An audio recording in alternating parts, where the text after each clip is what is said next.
नमस्कार। कैसे हो आप सब और स्टडी कैसे चल रही है? हमने पहले एनसीईआरटी क्लास 6 से लेकर 8 तक की जो हिस्ट्री और ज्योग्राफी की बुक है वो वन लाइनर के रूप में कंप्लीट कर दी है, तो वह आप प्लेलिस्ट में जाके जरूर देखिए वो वीडियो। और अब हम जो राजस्थान अध्ययन की जो बुक है क्लास 10th की, उसके क्वेश्चन आंसर के माध्यम से उसका अध्ययन कर रहे हैं। इससे पहले 4 वीडियो इस बुक के अपलोड किए जा चुके हैं।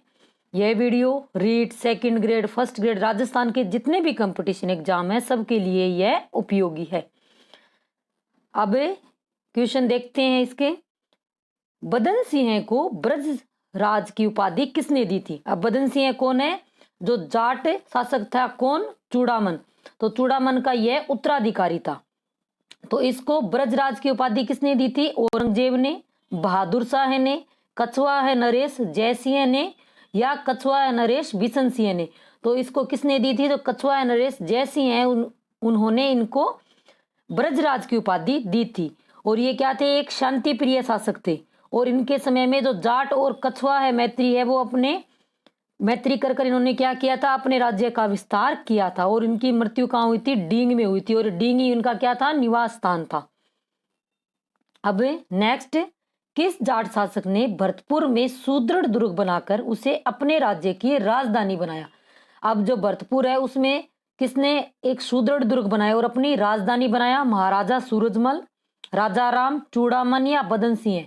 तो कौन था? महाराजा सूरजमल ने भरतपुर में एक सुदृढ़ दुर्ग बनाया था और उसे अपनी राजधानी बनाया था। कलिकारंजन कानूनगो ने किस शासक के बारे में लिखा है कि उसमें अपनी जाति के सभी गुण, शक्ति, साहस, चतुराई, निष्ठा और कभी पराजय स्वीकार न करने वाली अदम्य भावना आदि गुण विद्यमान थे? कानूनगो ने एक पंक्ति लिखी है। तो महाराजा सूरजमल के लिए, राजा राम, चूड़ामन या बदन सिंह के लिए। तो यह जो कथन है वो किसके आया है? महाराजा सूरजमल के लिए आया है। किसने लिखा है? कानूनगो ने लिखा है कि इनमें अपनी जाति के सर्वश्रेष्ठ गुण विद्यमान थे और कभी हार न मानने और न कभी पराजय स्वीकार करने वाले। तो कौन थे ये? सूरजमल थे, महाराजा सूरजमल। इनका शासन कहाँ था? भरतपुर में। अब नेक्स्ट है, महाराजा सूरजमल 1760 में अहमद अब्दाली के विरुद्ध किसकी ओर से लड़ने गए थे? तो किसकी ओर से लड़ने गए थे? मुगल सम्राट की ओर से, जयपुर राज्य की ओर या मराठों की ओर से? तो ये किसकी तरफ लड़ने से इन्होंने युद्ध में भाग लिया था? जो अहमद शाह अब्दाली है उसने जब आक्रमण किया था तो ये किसकी तरफ से गए थे? मराठों की तरफ से इन्होंने युद्ध में भाग लिया था। उस समय सिर्फ एक चूड़ा ये महाराजा सूरजमल एक शक्तिशाली शासक थे और उन्होंने मराठों को शरण भी दी थी। बाद में जब मराठों की इस युद्ध में पराजय हुई तो बहुत से मराठाओं ने भरतपुर में शरण ली थी। सन 1763 में हुए रोहलों के विरुद्ध युद्ध में महाराजा सूरजमल का सामना किससे हुआ था? जो रोहलों के विरुद्ध युद्ध हुआ था तो महाराजा सूरजमल का सामना किससे हुआ था? तो नजीब खान नाम का एक था, उससे इनका सामना हुआ था। जयपुर उत्तराधिकार युद्ध में महाराजा सूरजमल ने किसका साथ दिया था? तो जो जयपुर में उत्तराधिकार का युद्ध हुआ था तो महाराजा सूरजमल ने किसका साथ दिया था? ईश्वरी सिंह का साथ दिया था। अब दो भाई थे, ईश्वरी सिंह और माधो सिंह, इन दोनों के बीच क्या हुआ था? उत्तराधिकार का युद्ध हुआ था। और इसी में सबसे पहले बाद में मराठे भी आए थे। अब नेक्स्ट है, करौली के यादव वंश की स्थापना किसने की थी? जो करौली है उसमें यादव वंश की स्थापना किसने की थी?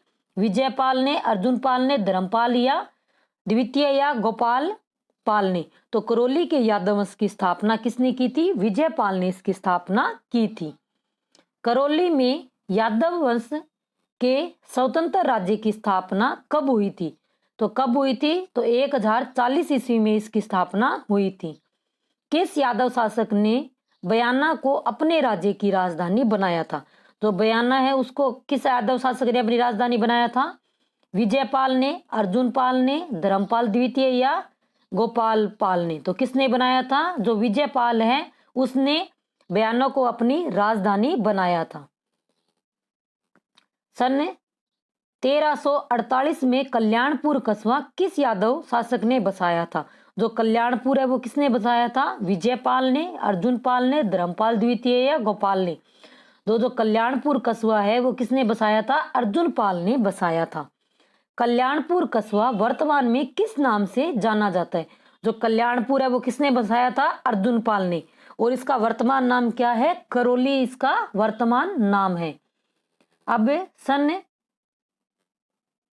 1650 में सबसे किस यादव शासक ने करौली को अपने राज्य की राजधानी बनाया था? यानी जो कौन सा शासक था जिसने सबसे पहले करौली को अपने राज्य की राजधानी बनाया था? तो धर्मपाल द्वितीय था जिसने करौली को अपनी राजधानी बनाया था।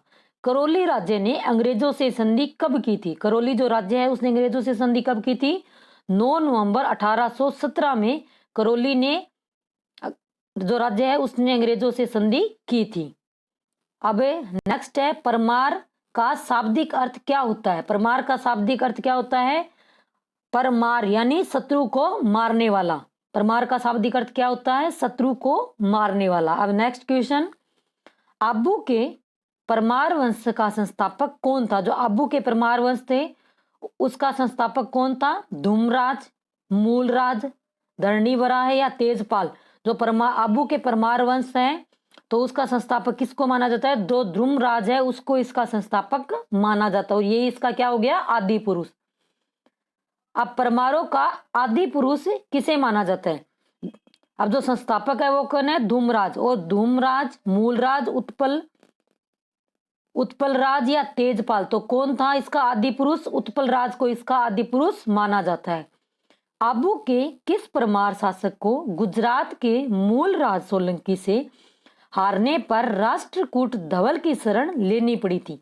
जो आबू के कौन थे? परमार शासक जो गुजरात के जो मूलराज सोलंकी से क्या हो गए थे? पराजित हो गए थे, तो उन्होंने राष्ट्रकूट धवल की शरण लेनी पड़ी थी। तो ये कौन सा शासक था? जो धरणी शाह है उसको शरण लेनी पड़ी थी। आबू के परमारों में सर्वाधिक शक्तिशाली शासक कौन था?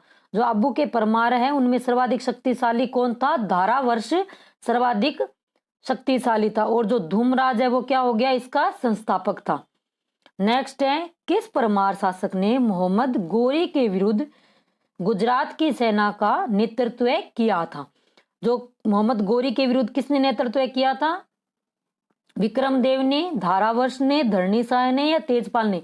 तो किसने किया था? धारावर्ष ने किया था। और यही जो आबू के परमार है उनका क्या था? उनसे में सबसे शक्तिशाली शासक यही था। कौन? धारावर्ष।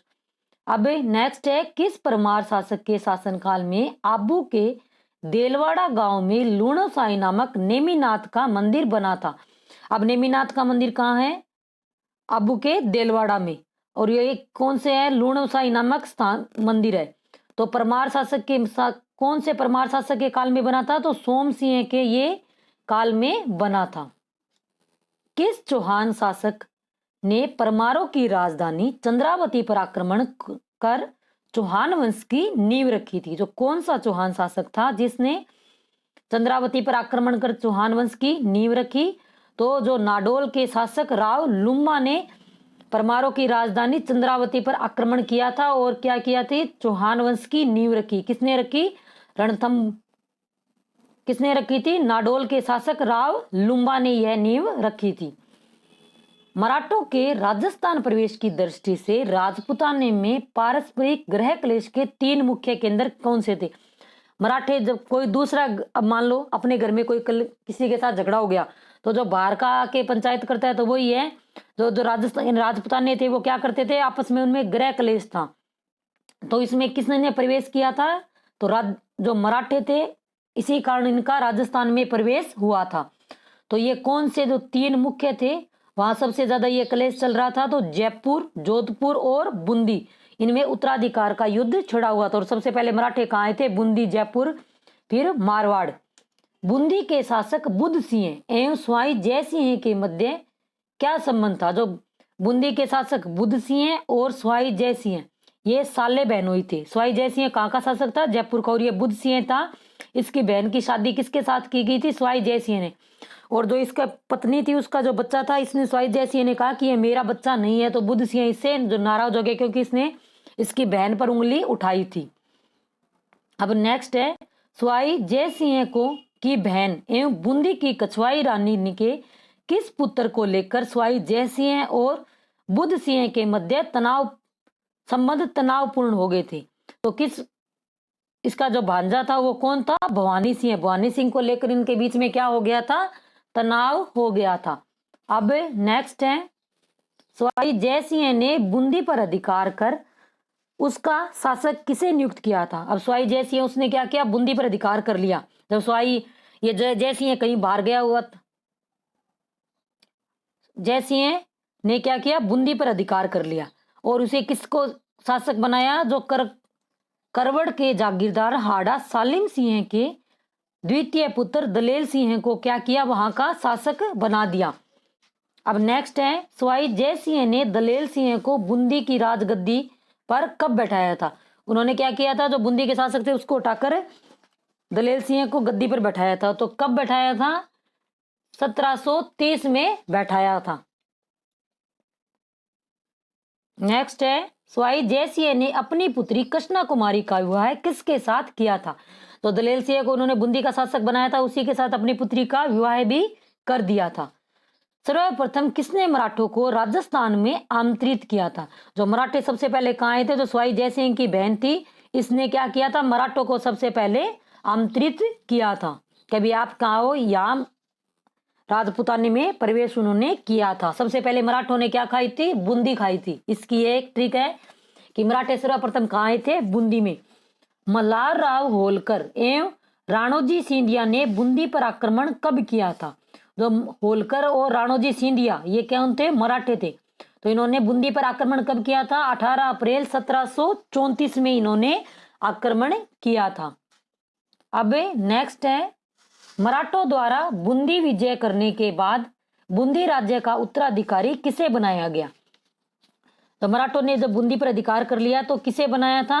जो उमेद सिंह के अल्पवयस्क होने के कारण दलेल सिंह के भाई प्रताप सिंह को इन्होंने किसका शासक बनाया? बूंदी का। जो दलेल सिंह था जिसको जय सिंह ने अपनी पुत्री की शादी की थी और वहां का शासक बनाया था, उसी के छोटे भाई प्रताप सिंह को मराठों ने शासक बनाया था।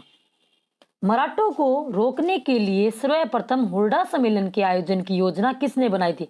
अब हुरडा सम्मेलन कब हुआ था? 17 जुलाई 1734 में। तो इसकी जो योजना है वो सबसे पहले किसने बनाई थी? कछुआ नरेश सवाई जय सिंह ने इसकी योजना बनाई थी। हुरडा सम्मेलन की अध्यक्षता किसने की थी? जो हुरडा सम्मेलन हुआ था तो उसकी अध्यक्षता किसने की थी? मेवाड़ महाराजा जगत सिंह ने इसकी अध्यक्षता की थी। सवाई जय सिंह का मेवाड़ महाराणा अमर सिंह की पुत्री चंद्रकुंवरी से विवाह कब हुआ था? तो चंद्रकुंवरी से विवाह कब हुआ था? सवाई जय सिंह का 1708 ईस्वी में यह विवाह संपन्न हुआ था। अब नेक्स्ट है, सवाई जय सिंह का चंद्रकुंवरी से विवाह किस शर्त पर हुआ था? तो चंद्रकुंवरी से विवाह किस शर्त पर हुआ था? कि जो चंद्रकुंवरी से जो उत्पन्न पुत्र ये क्या है? वो जयपुर का राज्य उसको दिया जाएगा। इसी आधार पर इसका विवाह संपन्न हुआ था। अब नेक्स्ट है, मेवाड़ महाराणा अमर सिंह द्वितीय की पुत्री चंद्रकुंवरी का विवाह किसके साथ इस तरह शर्त पर हुआ था कि चंद्रकुंवरी से उत्पन्न पुत्र ही क्या है? राजगद्दी का उत्तराधिकारी बनेगा। तो जो सवाई जय सिंह थे उनके साथ चंद्रकुंवरी का विवाह हुआ था और इसी शर्त पे कि जो आगे जो संतान होगी वो क्या है? इसी की संतान राजा शासक बनेगी, क्योंकि राजाओं के कई कई रानियां होती थी। ईश्वरी सिंह एवं माधो सिंह के मध्य राजमहल टोंक का युद्ध कब हुआ था? इसे राजमहलों की क्रांति भी कहा जाता है। राजमहलों की क्रांति किसको कहा जाता है? जो उदय सिंह थे, जब महाराणा प्रताप उदय सिंह की जब मृत्यु हुई थी तो महाराणा प्रताप को क्या किया था? राज दिया था। उस समय क्या हुआ था? जब ये किसी जो राजा थे उसका आदेश को जब पलटा गया था तो वो क्या थी? राजमहलों की प्रथम क्रांति उसको माना जाता है। ईश्वरी सिंह एवं माधो सिंह के मध्य राजमहल टोंक का युद्ध कब हुआ था? तो इन दोनों भाइयों के बीच मध्य युद्ध हुआ था। तो यह युद्ध कब हुआ था? तो 1 मार्च 1747 को यह युद्ध हुआ था। अब नेक्स्ट है, राजमहल युद्ध में किसने विजय के उपलक्ष्य में जयपुर के त्रिपोलिया बाजार में सरगासूली ईश्वरी लाट का निर्माण करवाया था? तो किसने करवाया था ईश्वरी लाट का? तो ईश्वरी सिंह ने करवाया था और बाद में इसने इसी से कूद कर क्या की थी? अपनी आत्महत्या कर ली थी। ईश्वरी सिंह एवं माधो सिंह के मध्य बगरू का युद्ध कब हुआ था? जो बगरू का युद्ध है वो कब हुआ था? 1 अगस्त 1748 में ईस्वी में यह युद्ध हुआ था। अब नेक्स्ट है, ईश्वरीय सिंह की बगरू के युद्ध में हार क्यों हुई थी? क्यों हार हुई थी? क्योंकि सेनापति हरगोविंद नाटाणी की कुटिलता के कारण, मल्हार राव होलकर द्वारा माधो सिंह का पक्ष लेना, माधो सिंह की कूटनीति का अंदाजा न होना और उपयुक्त सभी, इन सभी के कारण क्या है, जो ईश्वरीय सिंह है उसकी क्या हुई थी? हार हुई थी। किसने मराठों के दबाव में आकर अपनी तीनों रानियों के साथ सरगासुली जयपुर से कूदकर आत्महत्या कर ली थी? तो कौन सा शासक था जिसने अपनी 3 रानियों के साथ तो सरगासुली जयपुर में है उससे कूदकर आत्महत्या कर ली थी? जो ईश्वरी सिंह है इसने इससे कूदकर आत्महत्या कर ली थी। इसका निर्माण भी इसी ने करवाया था। नाहरगढ़ दुर्ग में अपनी 9 प्रेमिकाओं के लिए एक जैसे 9 महल किसने बनाए थे? माधो सिंह ने, ईश्वरीय सिंह ने, प्रताप सिंह ने या राम सिंह? जो माधो सिंह है उसने नाहरगढ़ में अपनी 9 प्रेमिकाओं के लिए एक जैसे क्या किए थे? दुर्ग बनाए थे। जोधपुर में मराठों का हस्तक्षेप कैसे शुरू हुआ? मराठे कहाँ कहाँ आए थे? जयपुर, बूंदी और जोधपुर। तो इन्होंने ये जोधपुर में किसके साथ कब हस्तक्षेप किया था? तो राम सिंह एवं भक्त सिंह के मध्य जब उत्तराधिकार का लेकर यह विवाद हुआ था तब मराठे क्या है, मारवाड़ में आए थे। मेवाड़ में मराठों के हस्तक्षेप बढ़ने का क्या कारण था? जो मेवाड़ सा राज्य था उसमें भी मराठों का हस्तक्षेप बढ़ने लगा था। क्यों बढ़ने लगा था? क्योंकि अरि सिंह व रतन सिंह के मध्य उत्तराधिकार को लेकर युद्ध हो गया था। क्योंकि वहां भी ये विवाद था तो वहां भी क्या हो गए, जहां भी विवाद होता वहां मराठे पहुंच जाते। अब तुंगा का युद्ध, तुंगा का युद्ध कब हुआ था? तो तुंगा का युद्ध हुआ था 28 जुलाई 1787 में। तुंगा का युद्ध कब हुआ था? 28 जुलाई 1787 ईस्वी में यह युद्ध हुआ था। अब नेक्स्ट है, महादजी सिंधिया और राठौड़ व कछवाहा गठबंधन के बीच तुंगा का युद्ध क्यों हुआ था?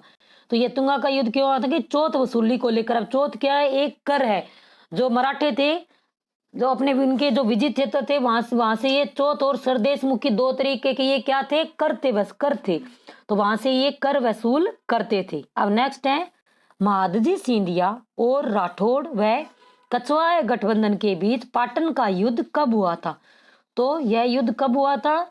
20 जून 1790 में यह युद्ध हुआ था। अब नेक्स्ट है, महादजी सिंधिया और राठौड़ व कछवाहा गठबंधन के बीच मालपुरा का युद्ध कब हुआ था? तो मालपुरा का युद्ध कब हुआ था? 16 अप्रैल 1800 का यह युद्ध हुआ था। मालपुरा का युद्ध किस किस के मध्य हुआ था? महादजी सिंधिया और राठौड़ व कछवाहा गठबंधन के बीच मालपुरा का युद्ध हुआ था।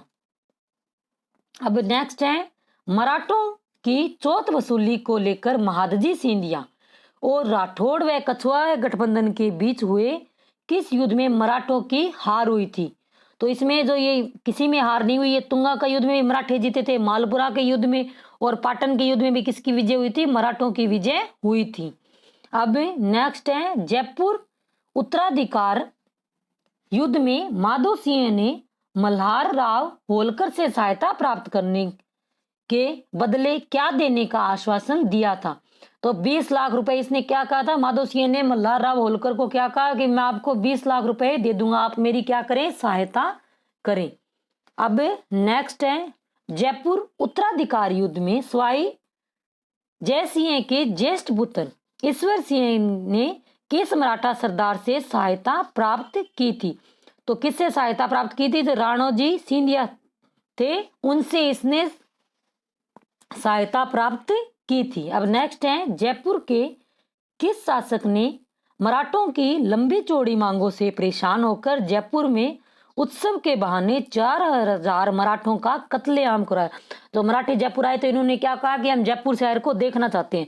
तो जयपुर के जब जयपुर में ये जब इन्होंने प्रवेश किया उसके बाद जयपुर के जितने भी प्रवेश द्वार है वो सब बंद कर दिए और बाद में इनका वहां कत्लेआम किया गया। ये इसकी सबसे बड़ी भूल थी।